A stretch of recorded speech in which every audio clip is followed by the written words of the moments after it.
The grand hall of the Star-Thread Palace shimmered with constellations of captive light, a tapestry of wealth and power woven over millennia.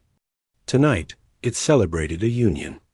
She, a sign of the most illustrious line of the stellar Arane, drifted through the throng on graceful limbs, her bioluminescent markings pulsing a soft, contented blue. Her compound eyes, capable of perceiving the quantum weave, now held only the gentle focus of a bride. She had wed the human dot. He stood beside her, a study in stillness amidst the swirling opulence. His name was plain, simple, a single syllable that sounded like a sigh next to the melodic clicks and trills of Aran nomenclature. He wore the formal silks they had given him with an air of polite discomfort, his hands strangely five-fingered and unadorned clasped behind his back. His brown eyes watched, calm and unreadable. Her kin tolerated him. To them, humanity was a junior species, useful for their adaptable physiology and unassuming diligence. They were mechanics, clerks, minor diplomats. He was a xenobotanist, a quiet scholar who had shown her the hidden patterns in fungal spore communication. He listened, he never boasted, and his silence felt like peace after the noisy politics of her court. She loved him for it, for the quiet space he provided. She always ignored the hints, the subtle wrongness. The way even the fiercest palace guard beast would whimper and lie down when he passed. The way his personal datapad was a solid, military-grade block, unlike any scholar's tool. She attributed it to human quirkiness. The celebration was shattered by the shriek of rending metal. The vaulted ceiling exploded inward. Dropping through the smoke on anti-grav harnesses were the raiders, the Krail, a species of conquest and pillage. Their kiting was scarred, their weapons brutish and glowing with malevolent energy. The paramount, her sire, rose, his mandibles flaring in defiance, but a searing lance bolt cut him down before he could utter a challenge. Panic erupted. The Krail leader, a hulging brute with a voice like grinding stone, thundered across the comms. The treasury. The core shaft. Lead us, or we will paint these halls with your innards. Terror pinned the assembly. The bride moved to stand before her fallen sire, a defiant glow rising in her markings. But a hand, warm and firm, rested on her shoulder. It was him. Her human. Stay here, he said, his voice still that quiet, calm tone he used when discussing spore cycles. He stepped forward, past her, into the open center of the hall. A Krail warrior, sneering, leveled a plasma rifle at his chest. Out of the way, Softskin. The human did not speak. He moved. It was not a blur, not a supernatural speed. It was a simple, absolute economy of motion. One moment he was 3 paces from the warrior. The next, the rifle's barrel was bent upward, and the warrior's arm was twisted at a wrong angle. A soft push sent the brute crashing into a pillar. The sound was a dry crack, final. The hall fell into a stunned silence. The bride's many eyes widened, her bioluminescence flickering in confusion. The Krail leader roared and charged, a powered gauntlet on his fist crackling with enough energy to vaporize a hull. The human did not retreat. He pivoted, his body flowing under the devastating swing. His own hand, that plain, 5-fingered hand, chopped once, precisely, against the side of the raider's neck. The Krail stumbled, not in pain, but in systemic failure. He collapsed, a marionette with cut strings. Chaos resumed, but now it was the chaos of the Krail. They fired. The human was never where the bolts landed. He wove through them, a ghost in formal silks. A touch to a nerve cluster here, a precise pressure on a carapace seam there. He used their momentum, their weight, their own violence against them. He did not shout. He did not grimace. His face was a mask of focused serenity, the same he wore when tending his fungal samples. It was over in less than 2 minutes. 10 Krail raiders lay strewn across the opulent floor, unconscious or disabled. The human stood amidst them, his silks barely ruffled. He turned and walked back to his bride. He gently pried a ceremonial dagger from her frozen grip. "These are not for you," he said softly. The silence that followed was deafening. All compound eyes were fixed on him. The bride found her voice, a whisper. "What are you?"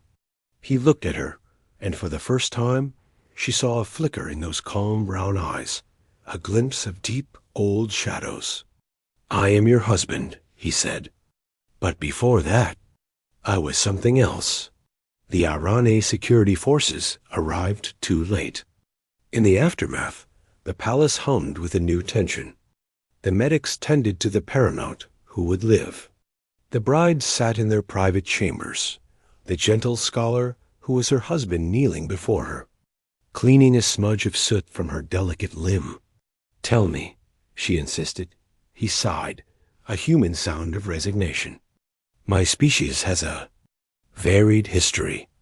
We dreamed of stars long before we could reach them. Not all of us build.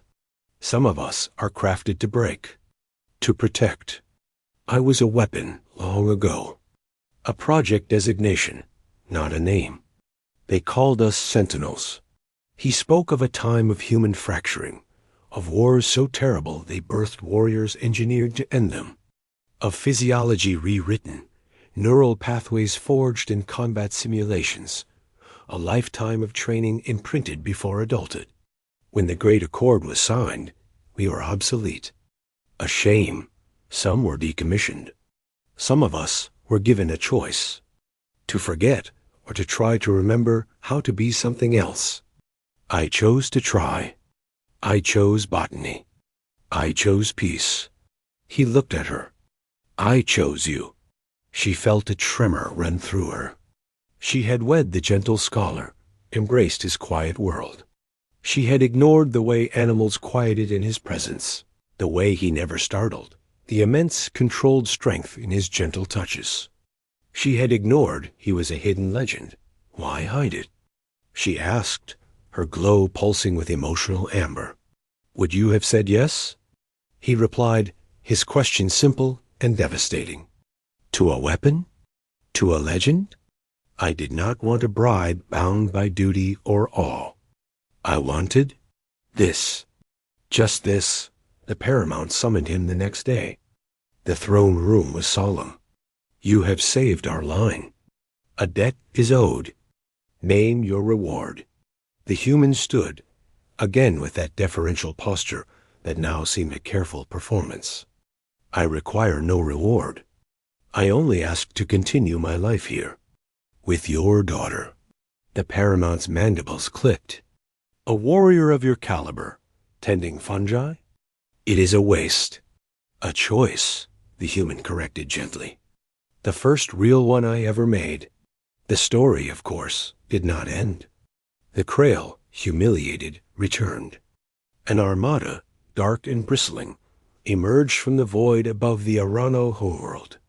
The planetary shields flared under the assault. The Arane fleets, elegant and swift, were outnumbered and overpowered. Despair filled the Starthread Palace. The bride watched her husband as the orbital displays showed the defensive lines crumbling. He stood at the viewport, his back to her, watching the silent flashes of destruction in the sky.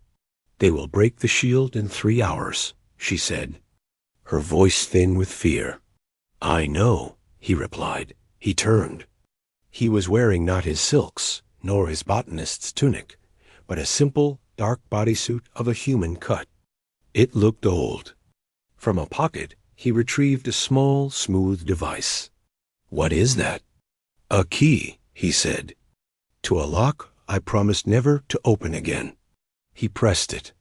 Somewhere deep in the palace, in a storage vault holding his personal effects, a signal was sent. A trans-light ping, directed at a set of coordinates buried in dead space. "Who did you call?" She whispered. "Nobody," he said. "No one living." "I called my past." An hour later, A new signature pierced the Krail blockade. It was a ship, but unlike any other. It was angular, gray, and utterly devoid of ornamentation. It moved with a terrible, silent purpose. It did not hail the planet. It simply began to engage the Krail. The palace tactical displays scrambled to track it. It was a single vessel against an armada. It should have been suicide. It was not combat. It was eradication. It used no energy weapons. It fired kinetic rods that punched through hulls. It deployed swarms of smart drones that sought out engine cores. It moved through the Krail formation like a scythe through stalks of grain. On the bridge, the Arane commanders watched in mute, terrified awe. What is that? A human warship? The bride stood beside her father, her eyes on her husband's face on the view screen. He watched the display, his expression still calm, but his eyes were the eyes of a man watching an old, dreadful ghost. "It is not a warship," he said over the com, his voice flat. "It is a coffin. My coffin. That is the vessel that brought me to the peace. Its eye is the only keeper of what I was." The gray ship finished its work. The Krail armada was reduced to drifting debris. Then, as silently as it arrived, the gray ship powered down. A single shuttle detached and sped towards the palace. It landed in the scorched courtyard. The hatch opened. No one emerged. The human took his bride's hand. "Come with me." Inside the shuttle, the air was cold and sterile. At the console, a hologram flickered to life, the serene, ageless face of an AI. "Sentinel Prime," the AI said. "You have broken the pact." "I have invoked the contingency," the human replied. The threat was existential. "To my chosen home. To my family." The AI's gaze shifted to the bride, who clung to her husband's arm. "I see. The parameters are satisfied. The threat is neutralized." The hologram looked back at the human. "Your retirement remains in effect. The vessel will return to silence. Do you wish for the memory purge?" The human's hand tightened around his bride's. "No, never again." "Then love, Sentinel. Live well." The hologram faded. The human led his bride back out into the light of her.